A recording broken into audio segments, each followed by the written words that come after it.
The Karma Seal as a power mechanic within the Boruto universe continues to get more intriguing as the series continues, especially with the reveal in chapter 6 that Code's white karma specifically influenced the creation of the new shinju beings. Now this isn't isolated in any sense, there are multiple unexplained phenomena that arose from the inclusion of the Karma Seal in any aspect of the story, so we're going to address all of them in this video. Firstly, the Karma Seal's inclusion in the creation of the new Shinju entities is quite interesting, especially given what we know about the Ten Tails and the Karma Seal thus far. Now for any of this to make sense, we first need to understand the baseline mechanic of the Karma Seal, which of course is to resurrect an Otsutsuki. That said, to be more specific, the Karma Seal is stated to be an highly compressed Otsutsuki backup file. Upon being implanted, this compressed file is slowly extracted over time, and once all of that data is fully extracted, the Otsutsuki who implanted it would fully resurrect within its chosen vessel. So the concept itself is pretty simple. We've actually seen a version of the technique before in the form of Orochimaru's cursed mark. This allowed him to impart his powerful senjutsu chakra into someone imbued with his cursed seal, which then allowed them to enter a cursed mark state or undergo sage transformation. Not only that, it was also later revealed that a copy of his consciousness is stored within the seal itself, which is how Sasuke was able to resurrect him during the war. So we can clearly see what influenced the creation of the Karma Seal in the Boruto universe. With that said, we know that Code doesn't possess a normal Karma Seal in the conventional sense. In fact, it's outright stated by multiple characters that his Karma Seal is indeed defective. That includes Amado, Momoshiki, and Ishiki Otsutsuki. These are characters you could trust in their assessment given their knowledge on the technique itself. Even so, to what extent his Karma Seal is defective is still up for debate. You have a portion of the fanbase who believes that Code's Karma Seal doesn't possess Ishiki's data, just his chakra, while the rest of the fandom more so aligns with the idea that his Karma Seal does possess Ishiki's data, but it just hasn't been extracted into his body. Now I for one believe the latter to be the case, which is more so based on what the Karma Seal itself is. You see, as I said before, the Karma Seal is an Otsutsuki backup file, which is created and then implanted into the vessel of choice. So for the Karma Seal to be implanted into Code, Ishiki had to have already created that backup, which again is the Otsutsuki's data in digitized form. So the core basis behind the argument of Code having Ishiki's data is that one step comes before the other, which then means that the Karma Seal implanted into Code possesses the data that which created the Karma Seal in the first place. The only difference between Code and let's say Boruto is that he was both compatible with the Karma Seal along with being a vessel,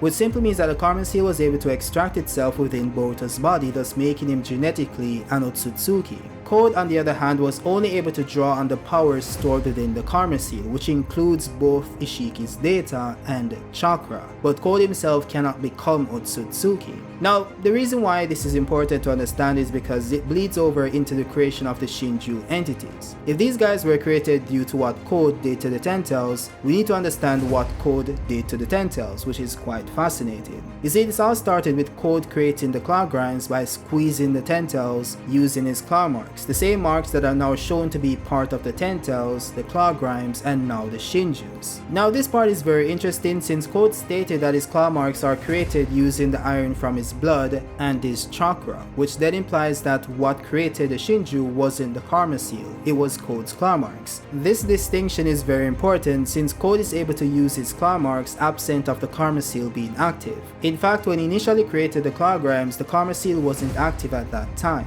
So how exactly is Ishiki's essence within the Karma Seal then responsible for the evolution of the Ten Tails into a divine tree? And by the way, the reason why Boruto came to this conclusion was by using the mechanic by which the Ten Tails evolves into a divine tree, which is by consuming an Otsutsuki. As he states here, the fundamental purpose of the Ten Tails has always been to devour chakra of any kind instinctually, and then to eventually devour an Otsutsuki, whose chakra transforms the Ten Tails into a divine tree. So what this means is that the Ten Tails doesn't necessarily evolve by consuming an Otsutsuki, it does it by consuming the Otsutsuki's chakra. Well, at least that's what Boruto is saying now.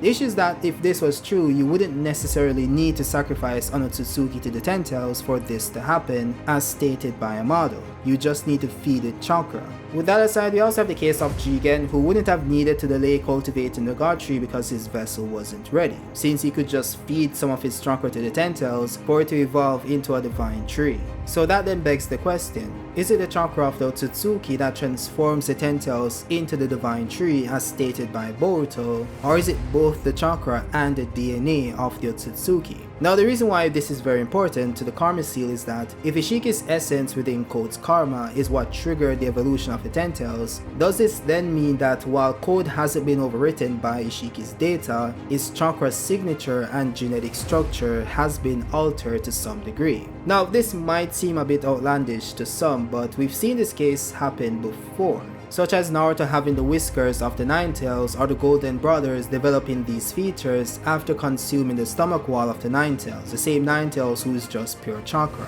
Even Code himself exhibited genetic changes after having his limiters removed, thus tapping into more of the karma seal's chakra. This is of course shown by his hair turning white, his eye turning red, and his fingernails turning black. This all happened after his limiters were removed. Now I'm not saying that Code is now Otsutsuki genetically, because if that was the case, he wouldn't be affected by Ada's charm ability or omnipotence, which he is. It's more so to say that his chakra signature might have been altered to a certain degree, which is why Boruto said that Code's chakra affected them. Now then again, if I was to play devil's advocate, I could just say that Code has some residuals of Ishiki's chakra flowing through his body even after he has deactivated the karma seal. So in a sense, the claw marks would also consist of Ishiki's chakra, which would then trigger the change in the Ten-Tails. Now there's also this panel where Mado explains that when an Otsutsuki reincarnates using a vessel, all other karma implanted in other vessels are simultaneously erased. He then says that he suspects that it's some sort of safety feature to prevent the risk of creating duplicate copies of the same personality. So that explains why Kawaki's copy of Ishiki's karma seal was erased upon Ishiki resurrecting within Jigen. Now this didn't happen for Code. He still retained the karma seal, likely due to the fact that he wasn't a compatible vessel. Then again, could it be that the wild karma seal is a phenomenon no one truly understands, as explained by Amado? Is it possible that since Code's karma wasn't erased upon Ishiki resurrecting, there's a duplicate version of Ishiki that lives within Code's karma? This would explain why the Jura Shinju looks, behaves, and speaks like Ishiki. Maybe that's why he can fly, maybe that's why he knows Naruto is still alive. He can sense him within Daikokuten. This could of course be the essence of Ishiki that Boruto said influenced the creation of the Shinju. Now I personally believe that Jura is both Kawaki and Ishiki, so if you guys want to watch this video, you can get the full breakdown. Now with that said, there's another mystery behind the karma seal that was never truly explained, which is the existence of Ishiki's lower half. You see, this might seem a bit weird for me to say, but hear me out and I think you guys might get where I'm coming from. So as I said before, the karma seal is stated to be an highly compressed Otsutsuki bakugan. Now this is very important for this section of the video since it's somewhat contradicted by Ishiki possessing his lower half. You see, based on what we're told in chapter 47, Kaguya suddenly turned against Ishiki and attacked him while he was off guard. This apparently left Ishiki with one hand and the lower half of his body completely destroyed. They then later explained that he was too weakened to implant karma since it was a big undertaking. He didn't have enough energy to perform the technique. That is why he flew into the head of Jigen and connected himself to his lower half, which in turn allowed him to feed off his nutrients. So this simply means that Ishiki only performed the karma seal after he was cut in half by Kaguya, which also means that the karma seal he implanted should have only possessed the data he possessed at that time, which wouldn't include his now non-existent lower half. So how was Ishiki able to create a backup of something that doesn't exist? How was he able to resurrect with his body fully intact? Oh, and by the way, Ishiki's lower half was never regenerated, which is why he still had to live within the brain of Jigen, who was then burned to death by Koji. This was confirmed by Amado himself. Now if I was to play devil's advocate like I did before, I could say that Ishiki had to have created a backup before he lost his lower half to Kaguya. He just didn't have enough energy to implant that backup into Jigen. So in a sense, I'm separating the karma creation process from the karma implantation process, if that's the right word.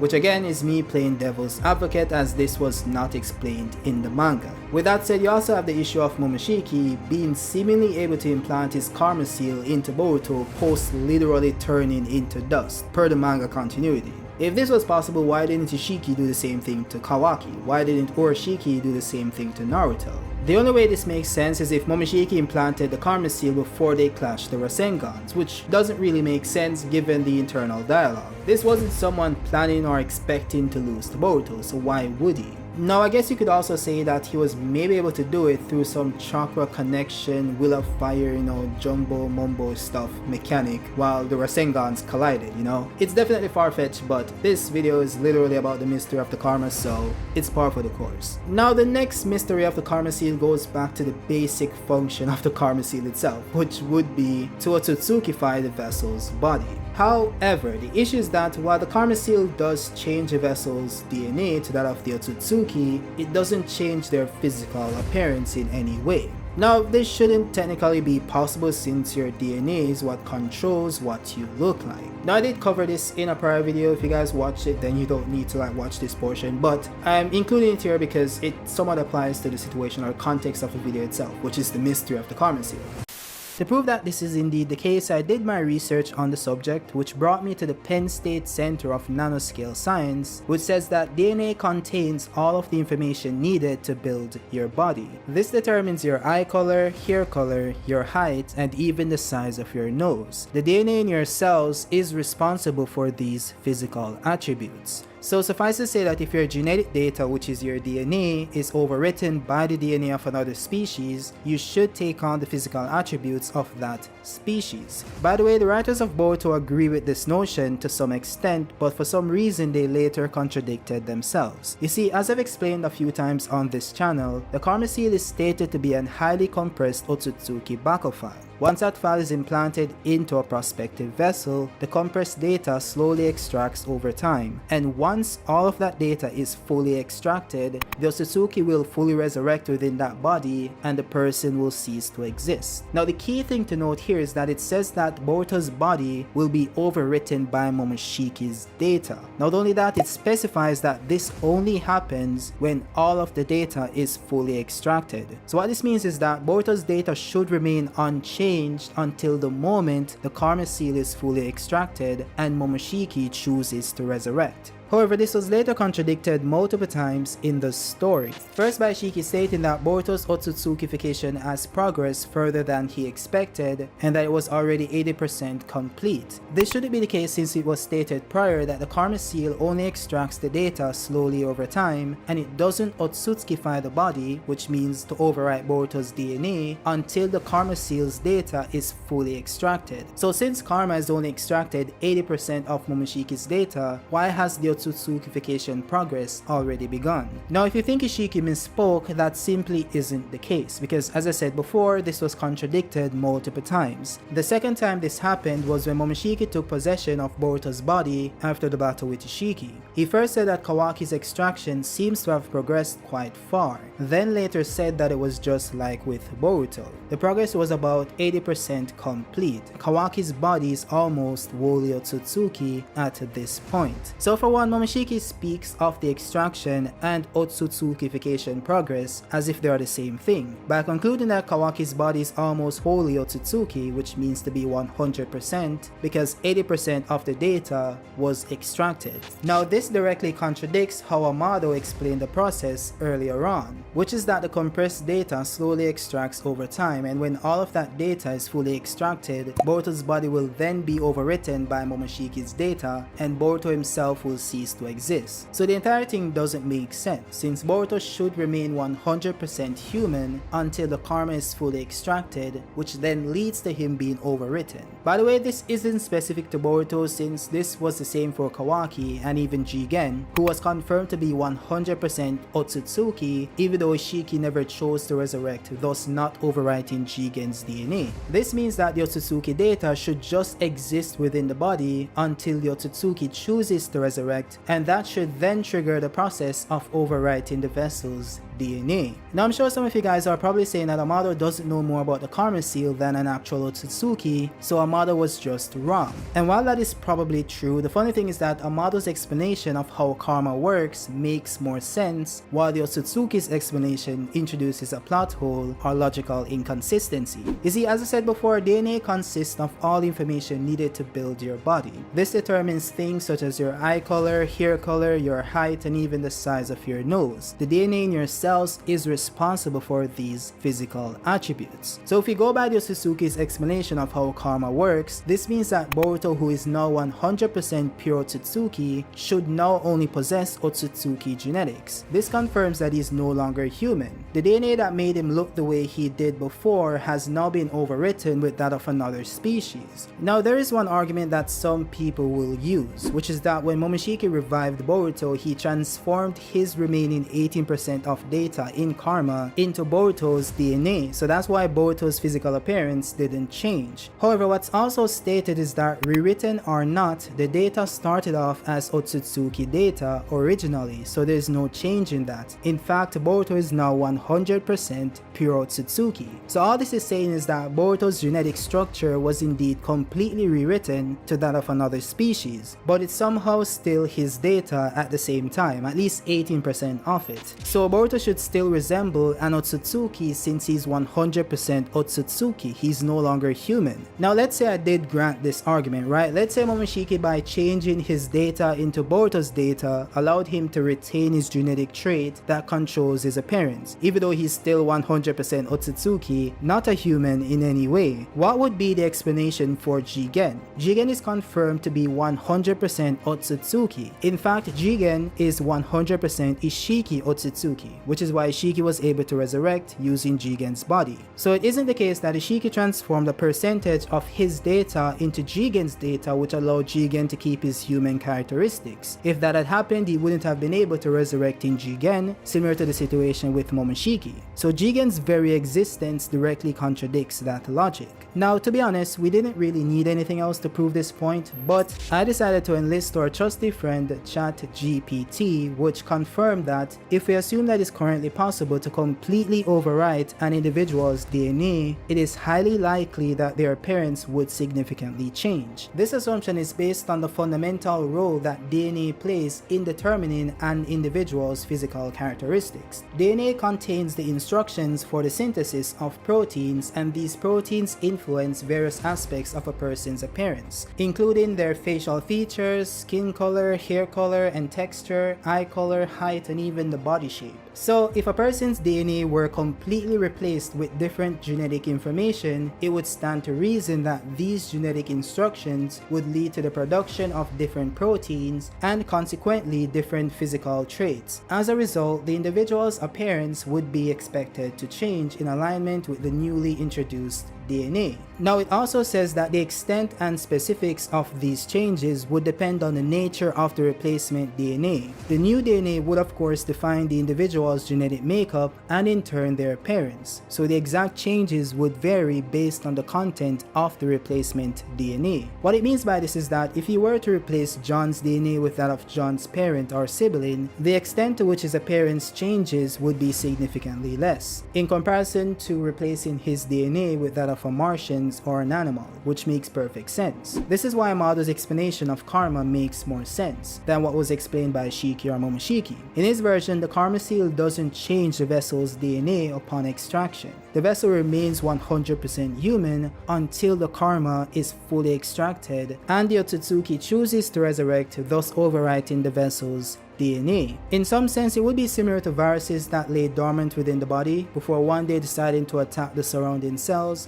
thus corroding that body. The extracted data within the karma seal should behave in a similar way, which would explain why the vessel's appearance doesn't change until the moment the Otsutsuki resurrects, which by the way is exactly how it plays out in Boruto, which is funny, since Jigen, who was already 100% Otsutsuki, didn't gain Ishiki's appearance until Ishiki chose to resurrect, thus rewriting Jigen's DNA. DNA. But then you have the contradiction, which is that Jigen's human DNA was 100% overwritten by Shiki's DNA, thus making him 100% Otsutsuki while not having the physical appearance of an Otsutsuki. Now there is a possible way around this inconsistency, which would be that Momoshiki and Ishiki didn't understand the true nature of karma. Hamada, who actually did in-depth research into the jutsu, knew exactly how it operated. However, this possible fix is no longer applicable since the story itself confirmed that Momoshiki's explanation was indeed correct by stating that only Otsutsukis are not affected by Ada's charm ability and omnipotence.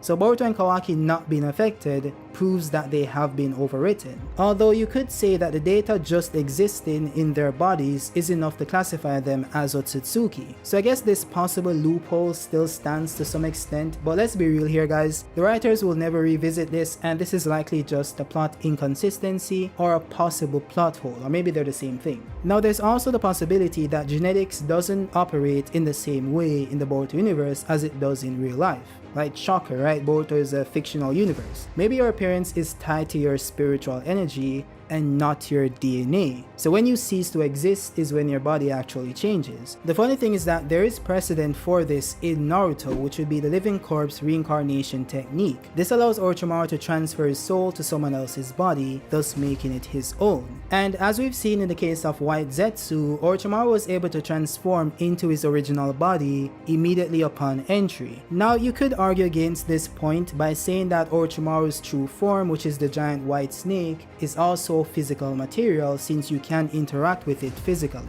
So rather than the white snake being Orochimaru's soul, it just contains his soul in his true body, which is the white snake, which is a physical substance. You could even argue that Orochimaru just used the White Zetsu's ability to transform into other people in order to attain his original form. Now there is the example of the Edo Tensei Impure World Reincarnation technique. This allows the user to bind the soul of a deceased person to a living vessel. Upon this happening, the living vessel takes the form of the summoned soul regardless of the vessel used. So that is a case of the soul directly dictating the physical appearance of the body, which could be applied in a broad sense to everyone in the Naruto universe. With that said, there's another mystery of the karma seal itself, which would be the fact that they couldn't just remove it. Meaning, if the karma seal is just a physical chip, the same diamond mark on Boruto's palm, why didn't they just cut it off or cut it out of his hand to get rid of it? Well, it depends on what you think the karma seal is, since there's another way to interpret this. If we go back to chapter 59, that is when Amado explained that even though Kawaki's karma seal was deleted, Ishiki's data that was extracted into his body while he had the karma is still present within his body. He then later explains that Kawaki is like a house while the karma would be the house's door. So the door itself being removed, which is referring to the karma seal, means that Kawaki can no longer enter that house. What this also means is that Kawaki still retains the data and power extracted from the karma before the backup file was deleted when Ishiki resurrected in Jigen. So within Kawaki, Ishiki's power still sleeps, or at least a portion of it. So if Amado could reconstruct the karma seal or the door, Kawaki could once again enter that house and use its power, which is exactly what happens. What you could then say is that the karma seal, which is a compressed Otsutsuki backup file, is a physical item inserted into the body, but it's not the same as the mark on the palm or chin, even though they look the same. So the true karma seal or the karma chip itself is lodged somewhere else in Boruto's body, not on his palm. That's just a mark. So we can just ignore everything we said prior and this wouldn't be a plot hole per se. It's just something the writers chose not to properly address because they didn't think the audience or the characters would be foolish enough to see cutting off the hand as a possibility. Even though we weren't given a reason to believe otherwise and neither were the characters, we're just left with this circular reasoning that the sky is blue because it just is. So it couldn't be that they could have stopped all of this by cutting off Boruto's hand because they would have done so if it was just that easy. But as I said before, if we interpret this as the actual chip that is being lodged somewhere else in the body, not on the palm itself, it somewhat alleviates the problem. I say somewhat because if we assume that it was lodged somewhere else in the body, you're telling me that the village has no technology that allows them to detect foreign objects within a body, even after finding out what the karma seal actually is through Amado.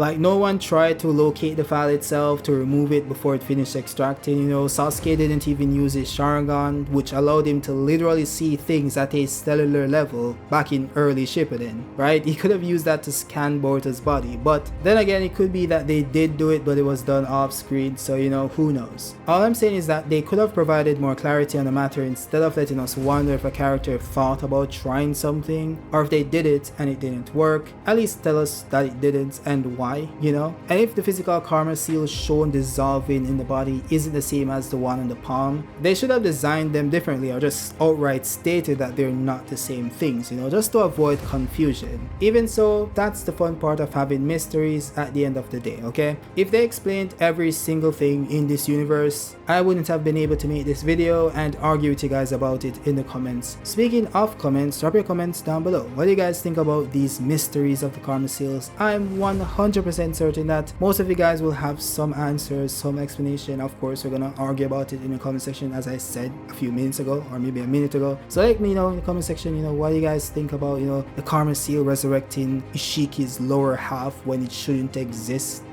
Or, you know, maybe like explain why it was able to like create the shinjus and all that stuff. I want to hear about it in the comment section. So drop your comment, drop a like, and subscribe to me, and I'll see you guys on the next one.